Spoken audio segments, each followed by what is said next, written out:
welcome back. Today is not the video I wanted because I had more poetry that I wanted to put in this. I had some requests of some poetry to go through and I did not finish in time because one of my books is due today. So it's not as much poetry as I wanted. There's still more poetry reviews coming, but here we are with what we've got. So today I've got Black Girl Call Home and then The Sun and Her Flowers. These were both excellent poetry books. This one is a lot about the Black experience, the Black female experience, and then some just marginalization type things in general. It was beautiful. I cried.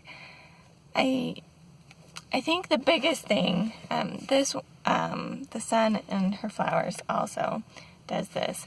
The biggest thing that I've enjoyed about finding all this poetry for myself and reading through poetry books like this is I did like poetry in school. I didn't mind studying it, but looking back on it, it was all very much like white-centric. Mostly white men, but there were a few like white women, like you'd get some Sylvia Plath and stuff. And she was probably like my favorite that I read in school. But getting to read ones like this and seeing other experiences through poetry especially is just beautiful. I love it so much. Compared to like how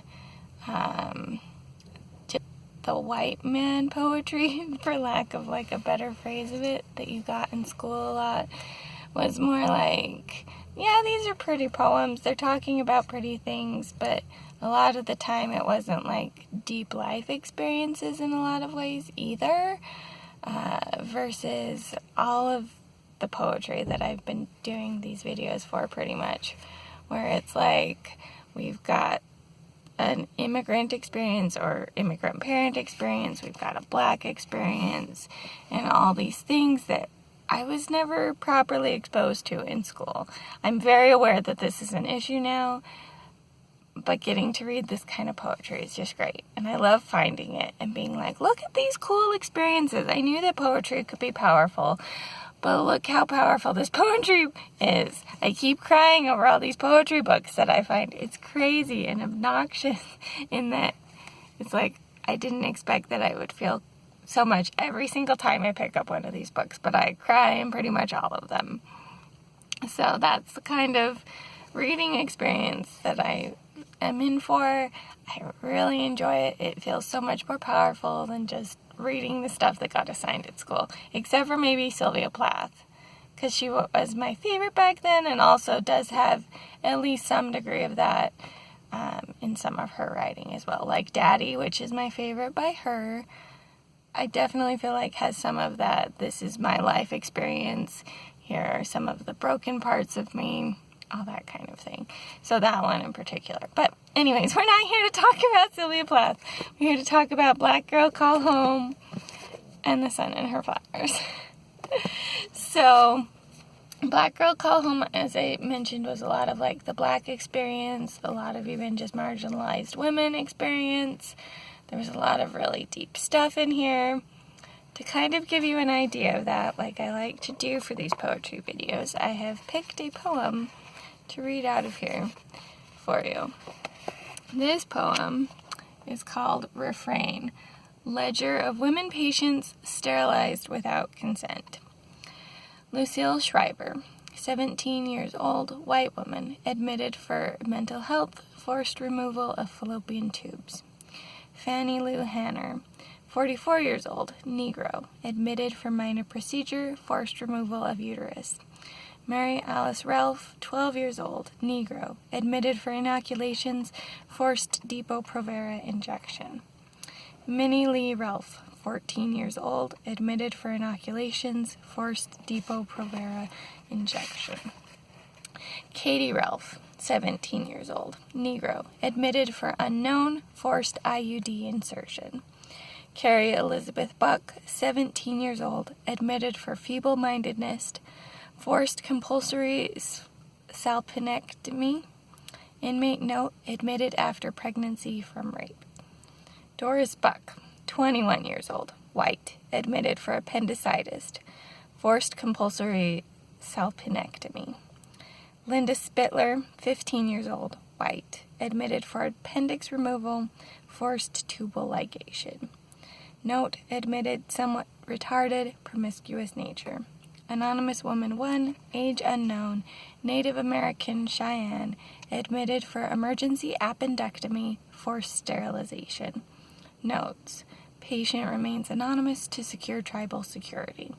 Anonymous woman number 2, age unknown, Native American Cheyenne, admitted for emergency appendectomy, forced sterilization. Notes, patient remains anonymous to secure tribal safety. Like, holy crap.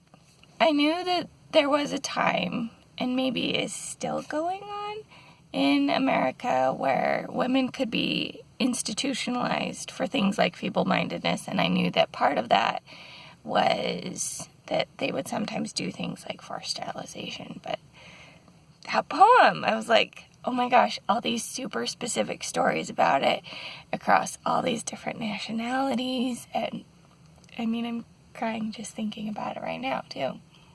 But like I was saying, books like this, poetry like this has been giving me insights to those kind of stories, showing me specific examples of those things that you don't know happened or don't have a super in-depth idea of what happened.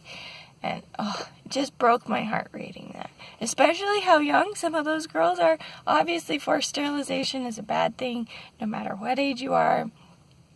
But, like, to be 14 years old and to be institutionalized, if you're going in for, like, some injections, like your regular shots or whatever, and then they give you, like, a sterilization shot, too, which is what the Depo-Provera one is. I looked it up. It's just, like, so awful. How awful could people be just because you're a woman, just because you're black, just because you're Native American, all of that. It's so awful, and I hate it.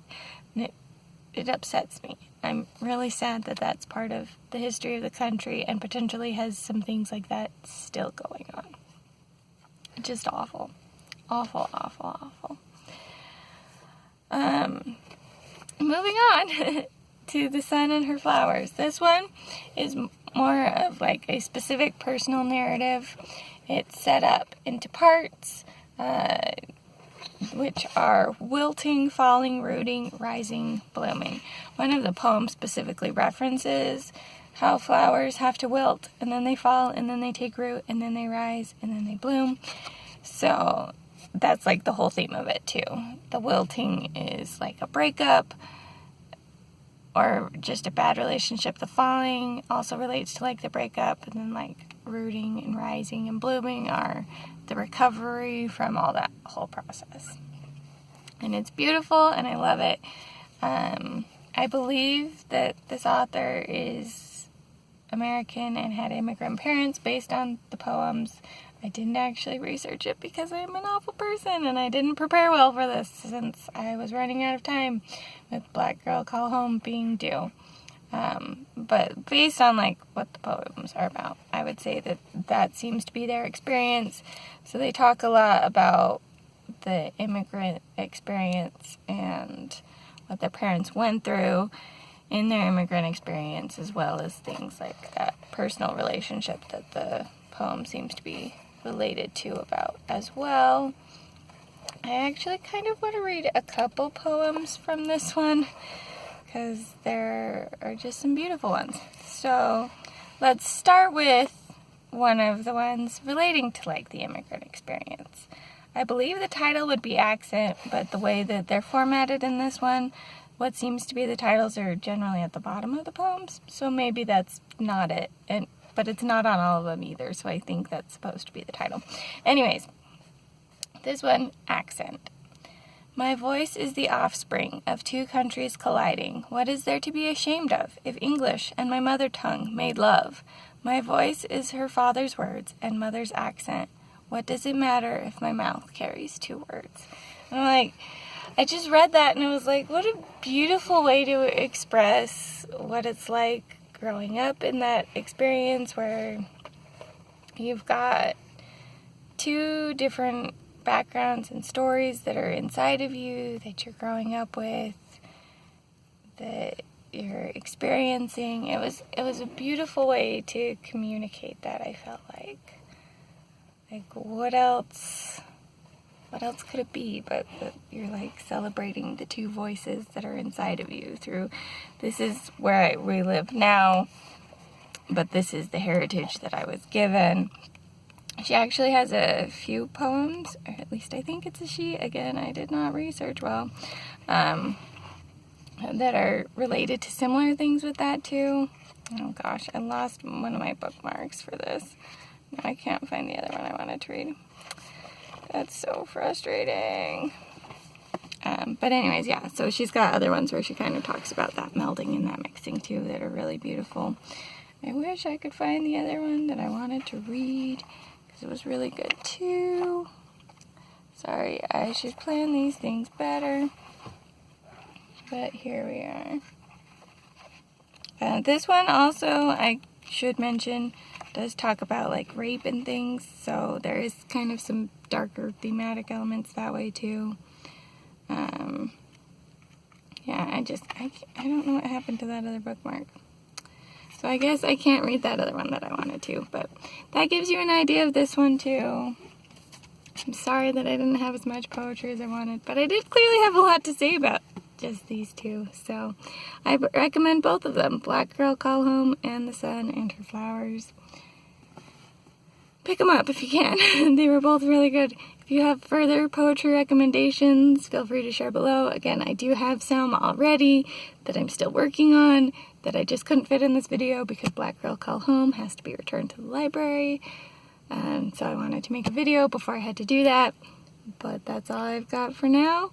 Hopefully you find poetry that moves you as well. This is the Umlaut Harper signing out.